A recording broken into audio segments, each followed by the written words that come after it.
Okay, meron kaming nabili doon sa Temo.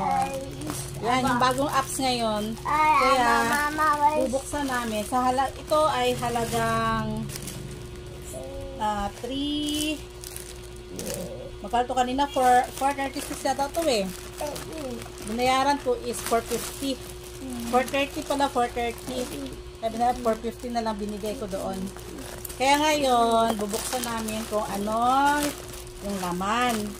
Kung maganda ba or magustuhan ko ba talaga or mura lang or ano naman ito. Yung first namin ay ito.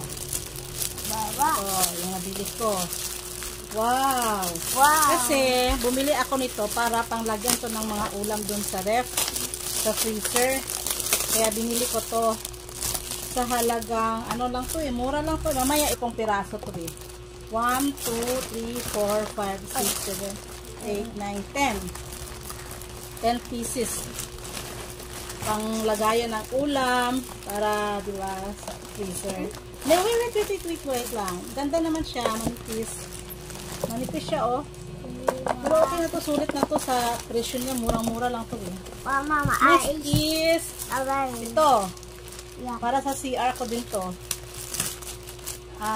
Tingnan natin. Para sa CR. Wow, ganda nito din oh. Lagay na to ng shampoo, mga kung ano-ano doon sa CR. Para maganda siya.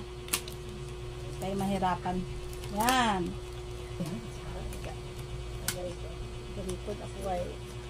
Yan, para maganda siya oh, sulit na sulit oh. XL to eh. At double XL na. Bia, tingnan mo Bia. 3. Mura lang to eh. Ganda. Next is to, pangkayod.